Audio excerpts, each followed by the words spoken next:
Hello guys, ni kuri Pazo TV. Nanone aba mbazaniye akantu k'ubwenge guys. Uyu munsi rero tugiye kwiga uburyo dushobora gushyira umutekano uhagije kuri WhatsApp yacu. WhatsApp ni urubuga rwibasiwe n'aba hackers bashobora kuba barwiba bakarukoresha mu bw'inyungu zabo, ugasanga weho ubihombeyemo, ubaye umunyabyaha utazi uko byagenze. Guys, dore rero nkwereke ikintu wakora kugira ngo WhatsApp yawe ibe ifite umutekano uhagije. Tudatinze urajya muri setting ya WhatsApp yawe, muri setting ntaho utazi, uze hano muri account, ahangaha nugeraho wakande gutya. Twebwe ibintu tuje kurebaho ni ibintu bibiri uyu munsi, ubutaha nzasobanura ku yindi. Icyo tuje kureba ni kuri email address, ikindi ni two step verification. Guys, ibi bintu ntubisuzugure, ni ibintu bituma WhatsApp yawe iba ifite umutekano uhagije, cyane cyane nk'aba bantu bakunda gukora ama online business. Hari igihe wenda umuntu aguha link akakubwira ati iyi business irakora, ifite ibiceri, warangiza mwese murabizi kugira ngo ube wafollowinga izo platform bisaba kuba wakoze sign up. Rero hari igihe uyikora ugasanga barakubwiye ngo urinjira ukoresheje email cyangwa se WhatsApp. Ushobora rero kuba we wakunda uburyo bwa WhatsApp, wakinjiramo ukoresheje WhatsApp yawe, ugasanga WhatsApp yawe bahereye aho ngaho bayihakinga, ugasanga nawe ubwawe nta bubasha ukifite. Icyo gihe rero uba ugiye muri risike zikomeye cyane, byakugora kuba wakongera kubona WhatsApp yawe. Uyu munsi rero ngiye kwereka utuntu tworoshye wakoresha WhatsApp yawe ikaba iri high protection. Twagiye reba handitse email address, nahangaha urebe yuko ufitemo email.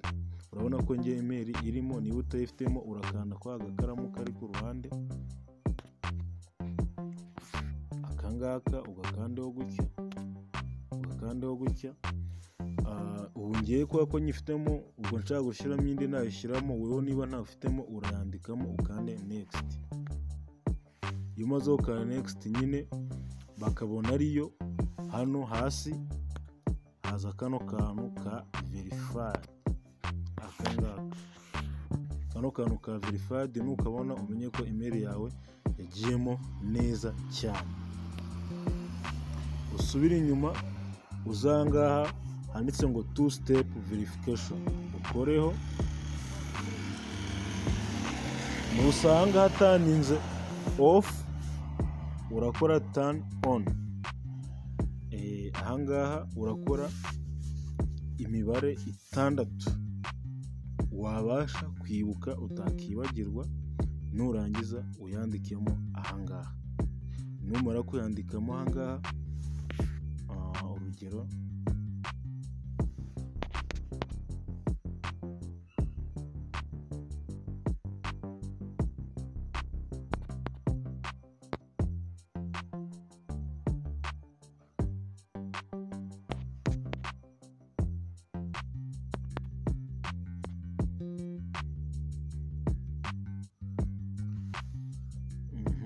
guys, numara kuyandikamo rero urakanda save. Urabona ko bigenze neza. Ushaka ahangaha rero waza ukahindura, cyangwa se washaka ukanabyihorera.